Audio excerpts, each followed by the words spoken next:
Welcome back to the Bitcoin Layer. I'm Nik Bhatia. Today, I am joined by our TBL research associate, Demian Schatt. Demian is here as the student to ask me questions to process what is going on in the markets. Demian, welcome back. Great to see you. Thank you so much for having me back. Okay, so Demian, let's start off with your line of questioning. We've been writing research at thebitcoinlayer.com/subscribe. You guys can become a TBL Pro at our newsletter. What we write over there is our analysis and our strongest opinions on what's going on in the markets, which currently is being driven a lot by what is going on in Washington and the administration's change. So, Demian, I'll hand it over to you. Mm-hmm. Well, my first question is, in your letter that went out late the other night, you state that the Treasury market is going to get stronger, not weaker, the years ahead. And that's despite all the volatility we're seeing right now. So my question is, what is the foundation of that view? Where is that coming from? Yes, the Treasury market getting stronger over the long term, it's a qualitative statement, not a quantitative statement. What I mean by that is rates and prices move in inverse directions, of course, and so that means that when you have a strong Treasury market and strong Treasury prices, you'll have lower interest rates. That's the mathematics behind bonds. It also means that if rates are going up, that you have a weak market because you have falling prices. So I am talking about strength of the Treasury market from a fundamental perspective and from a holistic perspective. It's not a call that I'm saying rates will go down from here. It is, however, a call that says I don't think rates will go up materially, exhibiting broad market weakness for Treasuries over the medium to long term. So let's say 5 to 10 years. So I don't think that the Treasury market is going to experience a bout of weakness that sends rates to 5 and 6% and keeps them there for years on end. That would be a very weak Treasury market. Now, a very strong Treasury market would be Treasury yields falling from where they currently are at about 4.5 down below 4 and even down below 3. That would be a very strong Treasury market. But what I'm talking about here is, I think, the fundamentals for Treasuries to stay with stable yields over the next 5 years are with us. And that is my statement here. It is due to several factors. One of them, and the most important one, is stable inflation. The bond market rout, and I mean truly a rout that we had the end of 21 and continuing into 2022, an obliteration of Treasury prices.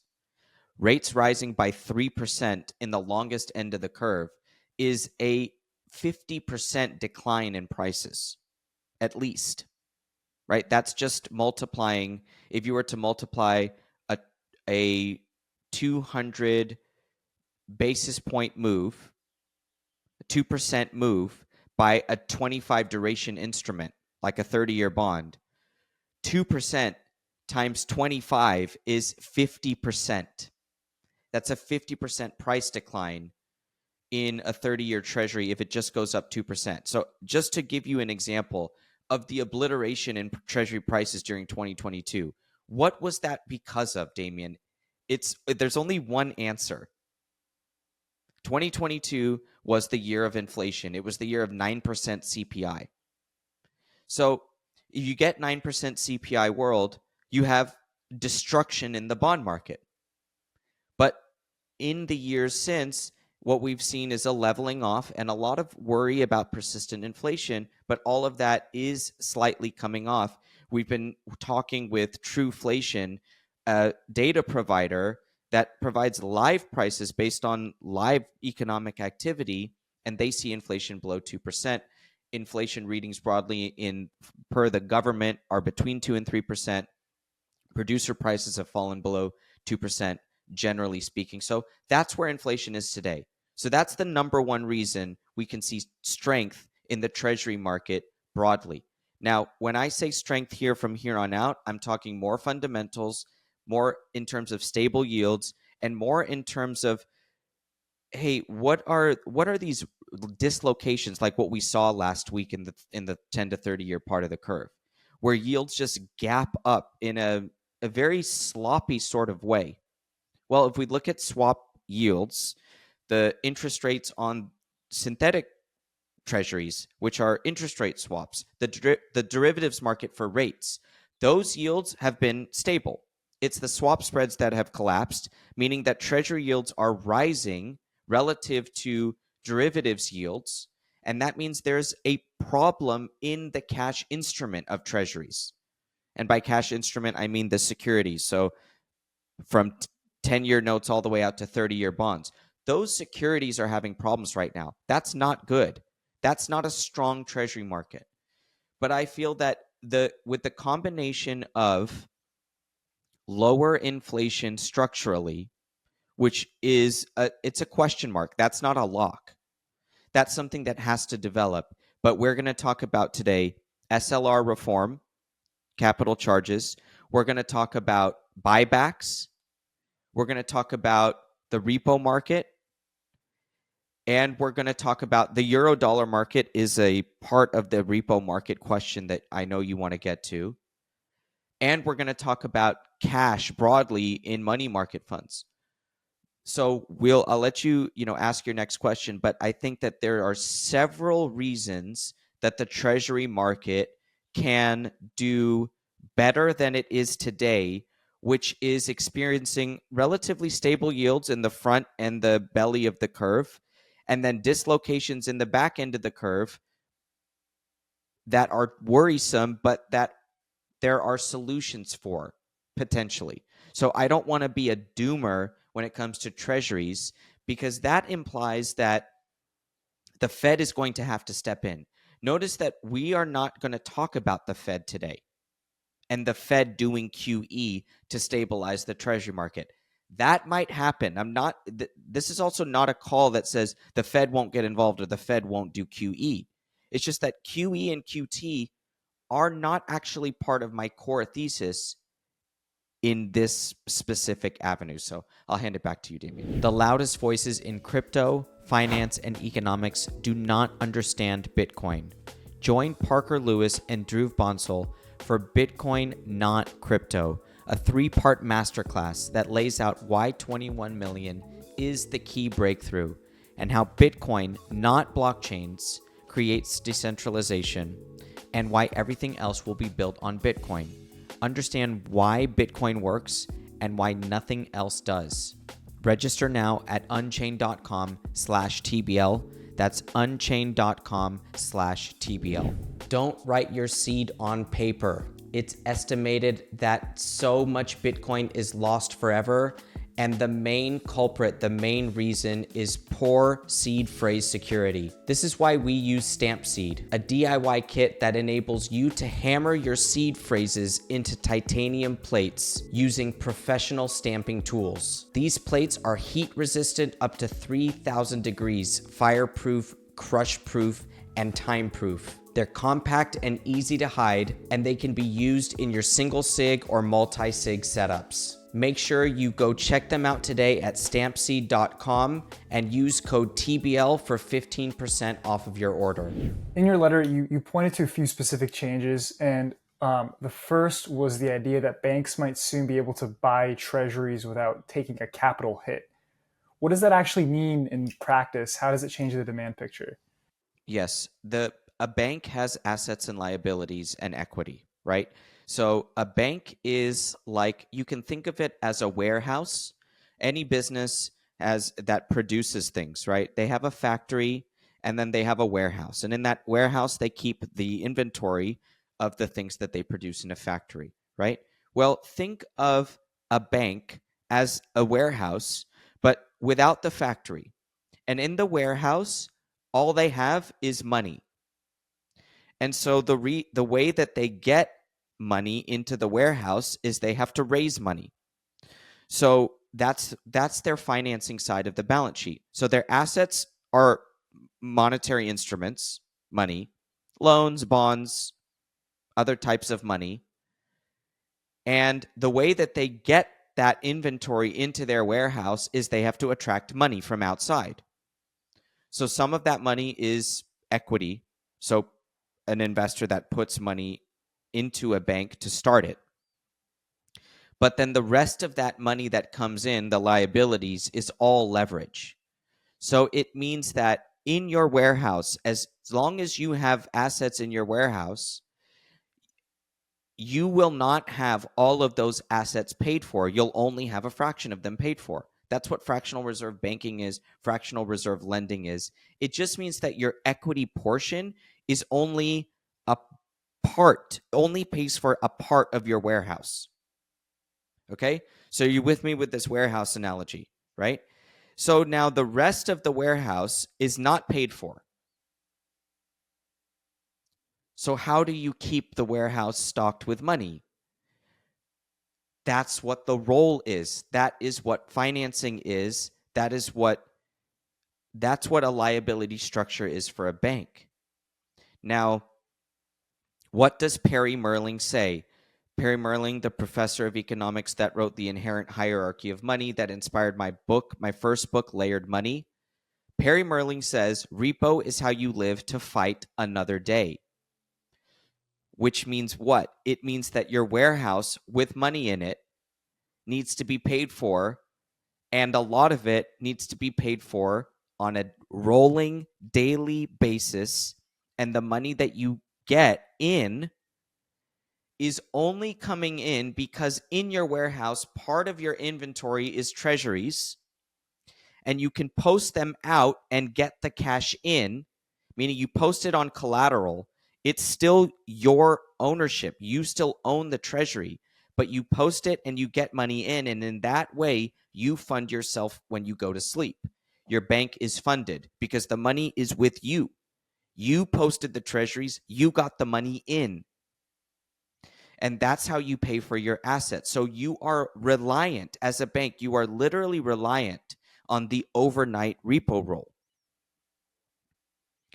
Now, in that overnight repo roll, a lot of the reason that you're going to get that money is that when the bank regulator looks at your warehouse, they say, hey, you have all these assets, you need all of this money to fund it.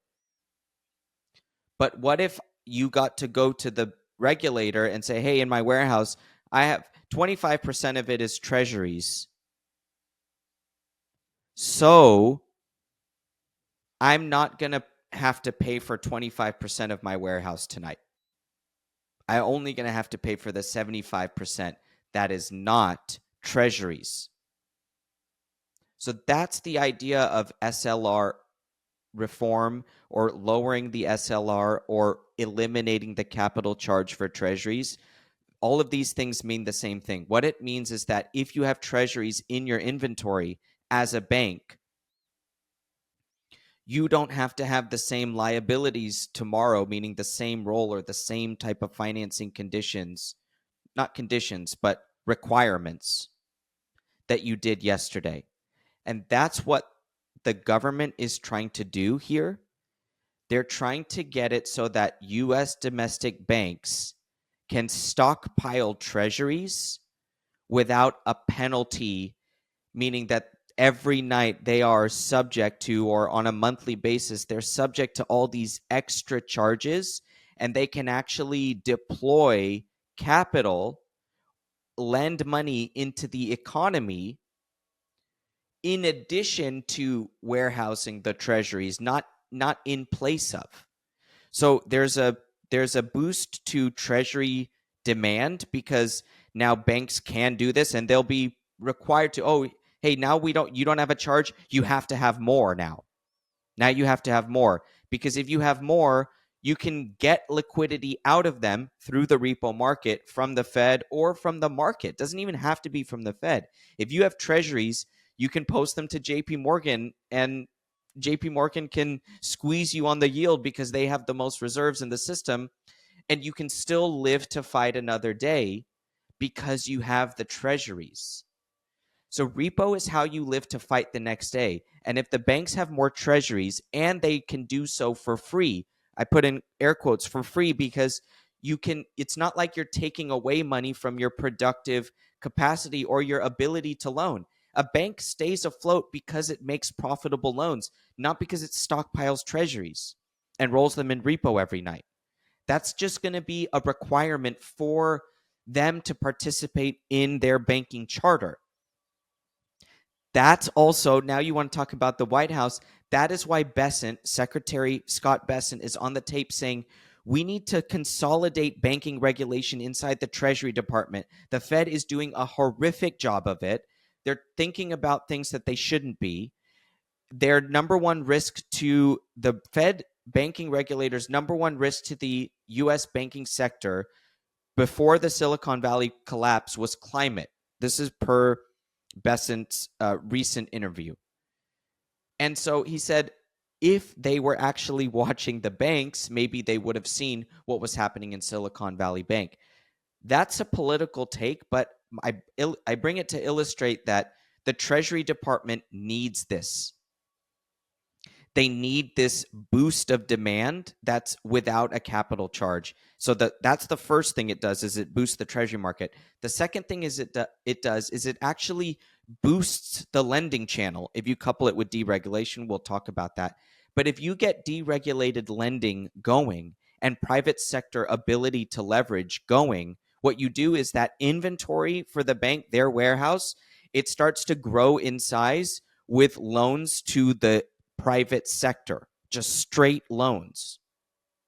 And if that lending can increase, it can increase the economic activity broadly.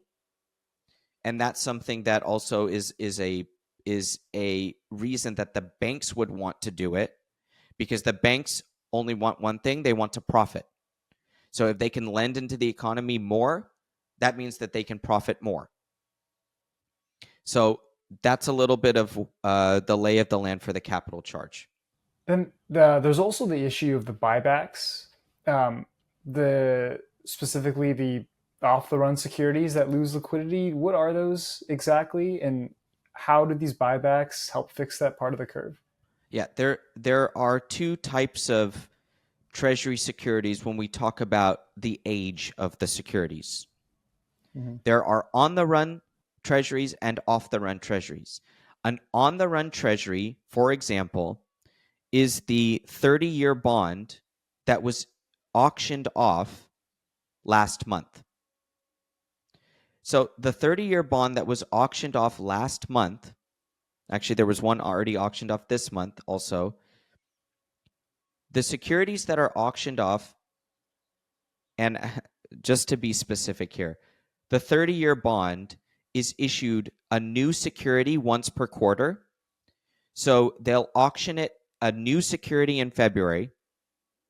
Then in March, that security that was issued in February, they'll auction it off again and increase the size. And then in March, they will auction off that same security, February, then March, then in April, so this month, they'll auction that same security once more, a final time, and increase the size once again. So an initial supply, then an add-on, and then a second add-on. So in 3 goes, you get the 30-year bond into the market. And so then in May, there's a brand new 30-year security. So every quarter, there's a new QSIP, which is the identifier. It's like a ticker for a bond. So there's a new QSIP every quarter for the 30-year bond. So right now, the bond that matures in February of 2055, 30 years from now, that bond has been auctioned in February, in March, and in April. And in May, and so it's the on-the-run 30-year bond right now. In May, we'll get a new bond, a new QSIP. That will become the on-the-run 30-year bond. And then the one that matures in February 2055, the one that we just experienced, that becomes an off-the-run security. So what it means is that on the run means the most recently issued, or the current bond that has been issued in the market, the latest QSIP, across the entire curve. So you have an on-the-run 2-year note, an on-the-run 5-year note, an on-the-run 10-year note, an on-the-run 30-year bond. You even have an on-the-run 3-month bill, which is just the bill that was just issued. Every other Treasury security in the market is an off-the-run security. Okay, so let's say we have 700 Treasury QSIPs across the market. I wish I knew the exact number. I don't have it in front of me. But let's say you, and it's in the hundreds. It might be 1,000 even. You have hundreds of, let's say you have 700 Treasury securities across the market.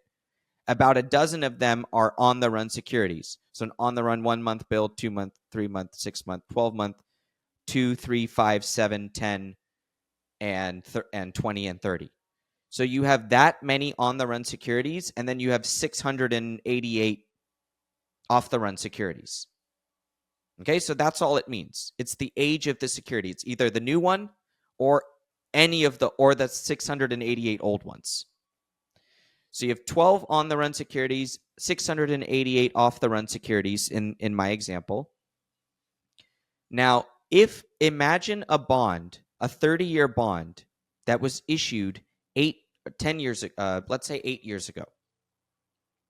So a bond issued in the year 2017 for 30 years. It matures in 2047. So that's 22 years from now. So we're talking about a 30-year bond that's actually only a 22-year-old bond. Now, over the last 8 years, what has happened to that 30-year bond? It's gotten shorter, but it's also probably ended up in accounts that don't trade it much. There's probably not a lot of that inventory held in bank warehouses, right? They're not trying to hold a security that's 8 years off the run. They're trying to hold new on the run securities because those are the most liquid and the most traded and the most trafficked. So really off the run securities lose a ton of liquidity because they're what I call tucked away. They're just tucked away in portfolios. They don't see much trading. They're just tucked away. They're not in bank inventories. They're in long-term portfolios. So what if somebody needs to sell one of those 22-year bonds today, and imagine there's 50 billion in total supply, and somebody needs to sell 2 billion of it today. That's 4% of that entire market for that security. Well, a bank looking at that 22-year-old bond is like, well, how am I going to traffic that? Who's going to buy it on the other side? Remember, the bank doesn't have money to pay for that 22-year bond. They have to go and then post it in Repo to fund it overnight so that they can hold it in their warehouse. So every night they have to fund this 22-year bond in their inventory through the repo market, hoping that somebody is going to come along and say, I want a 22-year bond. Do you have one? The bank doesn't want to do that. So when the owner of the security untucks it and says, hey, I need to sell a couple billion of this, the bank says, okay, I see 99 on my screen, but I'll pay you 98 because I don't know if I'm going to be able to sell it. I'll buy it from you, but I'll buy it for 98. Well, what does that translate to? It actually translates into a very sloppy market. Like that yield will be 10 basis points above what the yield is on the screen. So that is an illustration of off-the-run illiquidity. Now, how do you prevent that if you have 688 QSIPs that are off the run, and some of them are deep, deep, deep off the run? It means super tucked away, super illiquid. No bank wants to bid it. Imagine, a 30-year bond issued 16 years ago, like a 14-year to maturity bond that's 16 years old. Who knows who has it or where it is or how much liquidity or the demand for it? Why would you want that 14-year-old bond when you can just buy a on the run 10-year security and maybe beef up your duration in the derivatives market or something like that. And that's what investors really do. They want an on the run bond. They don't want some random off the run bond. They might take it if there's a huge discount. And I get that. Like, I would get that on the desk. Like, hey, you want to buy on the run fives? Or how about this 10-year bond, original 10, but is 5 years aged? And I'll sell it to you at 3% instead of 2.98. So you actually get 2 basis points more. Well, he's trying to scam you because you won't be able to sell that bond for the screen price. It's not as liquid. If you need to sell it tomorrow, you'll get hosed on the trade. You'll overpay and you won't be able to sell it for the price. So that is why off the runs are less trafficked and less liquid. What can the Fed do? Not the Fed, sorry. What can the Treasury Department do to eliminate not eliminate, but to reduce the illiquidity of 688 off the run bonds? It can just remove some of the bonds. Just try to take them out. Hey, this deep off the run, we'll buy all of it back and issue a new 30-year. This deep off the run, we'll buy all of it back and issue a new 10-year. So what they're going to try to do, it's a neutral on debt, a neutral move, right? People think it's a buyback like it's a QE, like it's creating money. It's not creating any money. You issue a new bond and remove the old bond. So I'm sorry for the long explanation, but it's important that people understand this is a very easy thing that the Treasury Department can do to reduce the illiquidity of off-the-run bonds. It can just cancel the off-the-run bond. And it's not canceling debt, it's issuing new debt and using that money to pay. It owes the money, right? Whoever holds the bond is owed money from the Treasury. So the Treasury just says, here's the money, and I'll cancel the bond. And then on the other side of the Treasury's balance sheet, it issues a new bond. So it's neutral for the Treasury, and it's a boost to the liquidity. So what did we see here in 30-year bonds in the last couple of weeks? A big dislocation. Well, a lot of that was going on in off the run. And if they're less off the run, there's less chance for that type of illiquidity. So it's not a silver bullet, but it's one of the things, and the Treasury Department is going to do more of this to support the market. This is new. They haven't done this They have been doing it. So it started in the Yellen Treasury Department. Over the last few years, they've been doing buybacks, and they've actually been studying them for a decade. So they've been doing this for a while. Bessent has said he's going to continue this and even ramp it up. It's a non-political thing. It's just a market health sort of thing. So that's why it started in a Yellen Treasury Department. And it's continuing. Mm-hmm. And it's important for everyone to know that it's budget neutral. Okay. That's right. It is budget. It's budget. It's not. It has nothing to do with the budget. It's debt neutral, right? It doesn't increase or decrease the debt. They decrease the debt by buying it back, and then they increase the debt to keep it debt neutral. Mm-hmm. Bringing it back to repo right now, what do you see happening in the repo market? Okay, right now in the repo market, there's a little bit of tightness. It means that SOFR, the repo rate, which is the rate for Treasury collateralized borrowing, that rate is starting to bump up against the Fed ceiling. What that means is that if you're a financial participant that needs money from the market, from the repo market, you are right now having to pay yields that are close to where the Fed can lend it to you. So up against the emergency rate.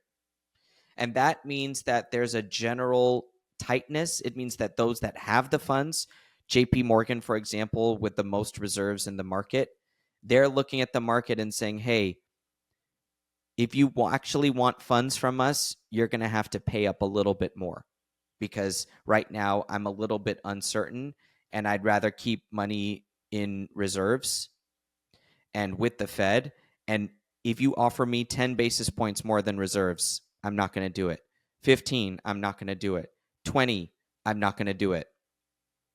25, okay, maybe I'll start to think about lending you some of those reserves. So that spread of SOFR to the reserve rate, which is called IORB, the interest on reserve balances, it's widening a little bit. And so there's a little bit of tightness in repo. Now, the Fed has announced a slowdown to QT, which means it's trying to shrink the amount of reserves that are disappearing from the system. Right now, reserves are declining a little bit, which means JP Morgan's big fortress balance sheet of reserves is shrinking a little bit. And if JP Morgan has less reserves, then how are they supposed to be motivated to lend those reserves out in the repo market? They're not. And so, especially in times of uncertainty. So, a little bit of uncertainty in the repo market, but we still see a huge amount of rolling daily repo usage. We can observe this by SOFR volumes. And so by SOFR, looking at SOFR volumes, they're very, very elevated. It means the market is very reliant right now on the overnight funding of that treasury inventory. And Damian, I don't have a strong way to right now set up that tightness and tie it into what's happening in the broad repo and in the broad treasury market. It's more of a function of the money market. But yes, there's a lot of cash in the money market. A lot of that cash is tied up in overnight repo. And I do have to do more work, and we will do more work on this. And how is this repo usage contributing? Of course, we're watching the rates. If the rates start to spike, the Fed's going to panic. So that's also something that we will have to watch. This is just a clarification. If there's a lot of money sitting in money markets right now, wouldn't they be more willing to lend it out and Absolutely, drive recoveries yes. down? Absolutely, yes. You would assume that if money market AUM is high, that Mm-hmm. they would be willing to lend it out. But you remember, you have to keep into account the other instruments available to those money market participants. So if treasury bill yields are high, they might not need to do it in repo. If they have other yields that are attractive to them, they might not need to do it in repo. If they are uncertain, if they are hiding out in money markets because they are uncertain, they might put that cash with the Fed at the RRP, which is the reverse repo facility. That's where money can park at the Fed without taking risks. So it's like a repo. I mean, it is a repo, but your treasury collateral is coming from the Fed, not a dealer. And so if you're a money market, you're that 7 trillion, Damian. So you have 7 trillion, you need to deploy it in cash overnight, but you're a little bit uncertain. And the Fed says, "I'll pay you 4% overnight." And then some random bank comes to you. Let's say they're an offshore bank. Let's say it's a Canadian bank or a Japanese bank, which that's what's happening in the market. They come to you and they say, "Hey, can you fund my repo? I'll post you treasury collateral. I'll do it for 4.5." I'm just throwing out numbers. So Nomura is offering you 4.5. Fed is offering you 4. They're both going to send you treasury collateral. You're looking at Nomura like, I can make 50 basis points more. Obviously, it's 1 day. So it's 50 basis points divided by 365. You can make a sliver of more interest lending to Nomura tonight instead of the Fed, but you still put it at the Fed because you're uncertain. And that's a safer bet to you. So it's all about relative yield. Now, we actually haven't seen a spike up in RRP usage. Thankfully, we can track that every day.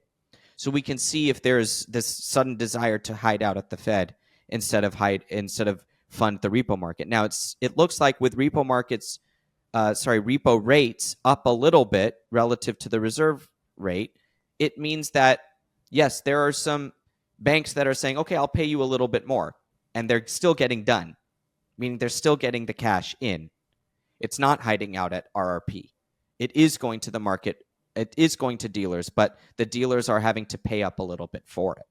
So you're right to think linearly. Like, if there's more money market fund AUM, Shouldn't we see more demand for repo? Yes, but it's a relative game.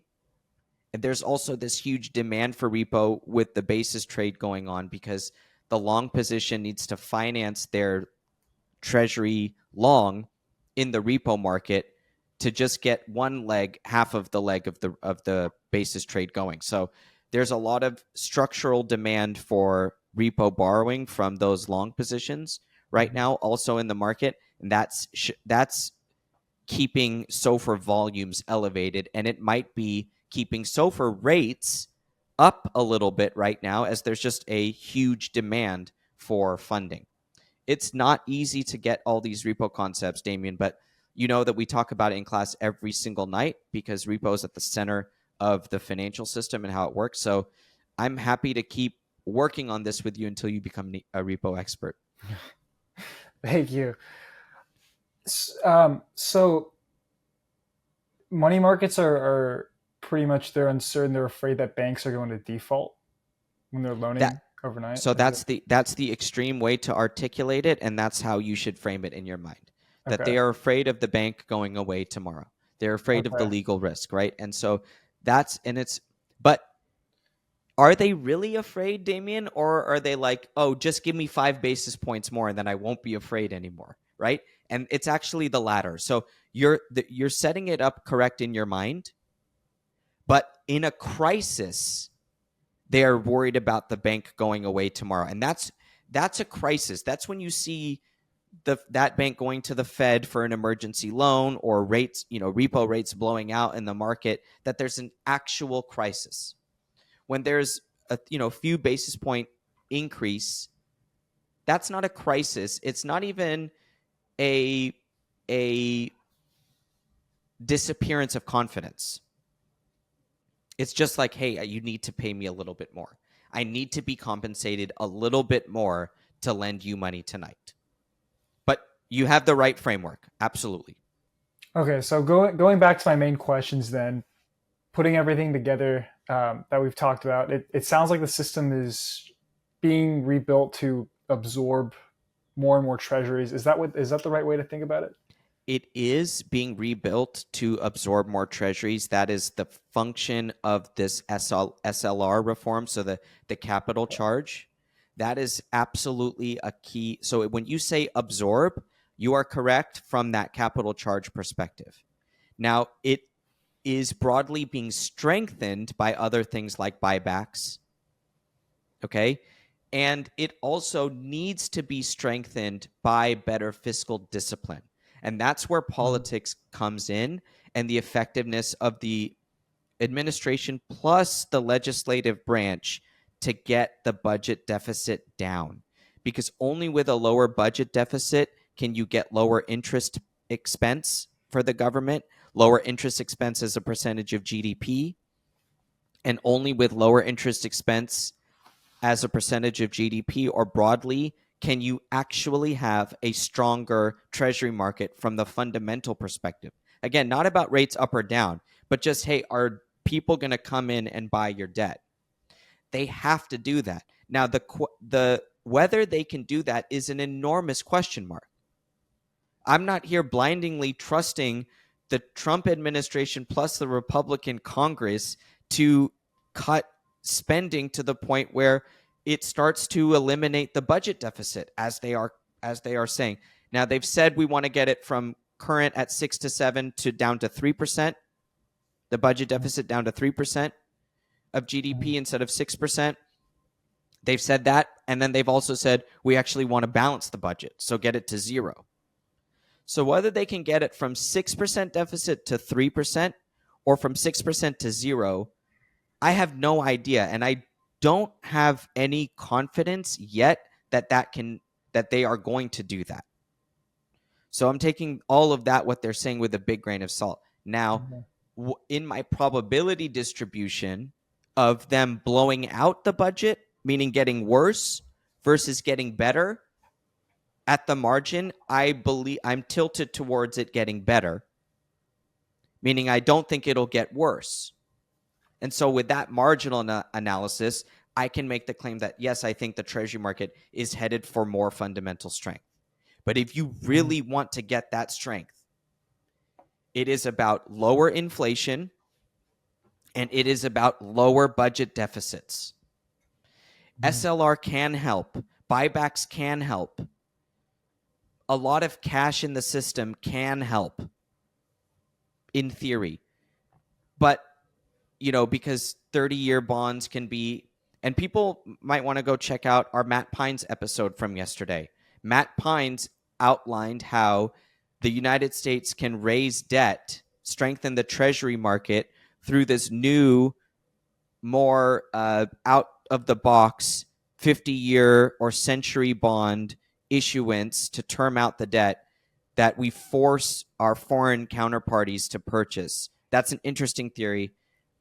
People might want to go check that out also for another way that the Treasury market can be potentially strengthened and to lower our interest expense today, which lowers the budget deficit today.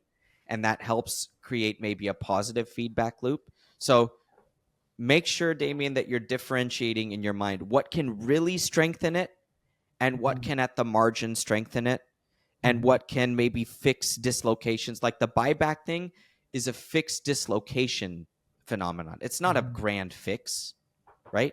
It doesn't do anything to reduce, the budget deficit, broadly. So those are the ways that I would think about it. So you explain that these financial tools help, but it's not like the greater picture. It's really about economic growth. And you called deregulation the biggest story for growth over the next few years. Just wondering, what kind of deregulation are you seeing? How does it tie into the broader financial picture? Yeah, so what I'm seeing is not much yet. Okay? What I think that we can see is an introduction of more supply, and that will drive down prices at the margin. What that means is that if you have, let's say that the United States consumer buys all of its, let's pick a good example here, something that the United States actually buys. Okay, let's say refrigerators. This is a good example because refrigerators are made in the United States. They're also made in Asia.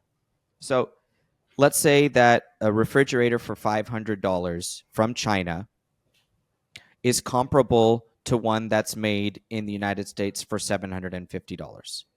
So you have a huge price discrepancy, and it's cheaper to import. Now, if the refrigerator from China gets a tariff to drive that fridge is now $1,000, the $750 one manufactured in the United States is cheaper. But for the consumer, they had a 50% increase in price, right? Because it's now, a fridge is now $750 instead of $500. So that's why they say a tariff is a tax on the consumer, because it can drive prices up. In this example, I'm trying to illustrate it. But now, if you have deregulation in the United States so that a refrigerator factory can be built tomorrow with new technology and actually drive the price of a fridge down to $700. And then another factory comes along and they're like, we can do it for $600. And then another factory comes along that says we can actually do it for $500.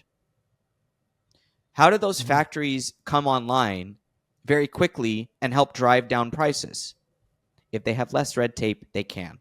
So this is a crude example of why deregulation can introduce supply to the market.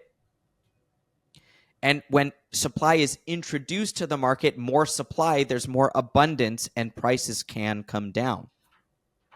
So that's the bigger picture of why deregulation is more important. Now go and focus on oil drilling.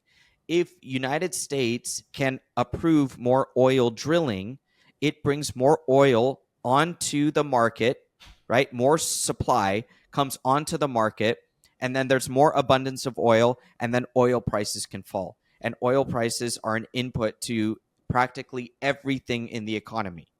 Trucking is one basic way that people can imagine how oil reduces prices. If gas prices are less, then your trucking expense is less, and the whole system benefits from a lower charge from energy. So cheap energy can help. Now, can the United States unlock drilling new pipelines across the country to drive oil prices down? Potentially, yes. That's one of the things the administration says it's working on. Now, what are the other things? The Treasury Department reducing regulations on banks so that they can lend more to small businesses. Small business lending has collapsed because small banks have collapsed. There's just fewer banks. There's more regulation. The banks can't do what they want because they're restricted. So when we think about economic growth and more supply coming onto the market, reshoring of American production, the refrigerator example, drilling of oil, all of these things need less red tape to be effective. So what I'm doing right now is I'm giving the administration the room to get there, because I can see that they needed to do these things first in terms of basic, I don't love the term trade war, but launching the trade war is one part of their plan for a reordering and a boosting of manufacturing here in the United States. Part of that boosting of manufacturing in the United States reduces the ability for the Chinese manufacturer to to basically gain dollars from the United States to boost their military advances. So if people want to understand the big picture of why we need to reshore, yes, it's to boost the middle class, but it's also to prevent Chinese military expansion. People should go watch Matt Pines from yesterday. He laid it out really brilliantly and helped me connect a couple dots there in terms of what the trade war is in the big picture. We've been reading the Steve Myron speeches. We've been listening to Scott Bessent outline what the plan is. But Matt Pines really helped us see some of these things through, especially what Bessent doesn't want to come out and say, which is we need to boost onshore manufacturing to reduce Chinese military capability through the Eurodollar system and its funding. That is a much more complex topic to explain to the public, but we can explain that to people here. So deregulation to reduce Chinese military capacity, Demian. Do you see how many dots there are separating those two things, but how it might be right at the top of the administration's agenda? In addition to shifting back the advantage to labor away from Wall Street, which is a stated goal of the White House. That Wall Street has done fine, but that was at the expense of gutting the U.S. industrial base. So building back the U.S. industrial base can only be done with an excellent wave of deregulation and a reduction in red tape. So what have I seen, Demian? Nothing other than the first steps to get to the urgency point that, hey, now you have to deregulate. I will also point people to the fall of the Chevron doctrine. We've covered this for the last year.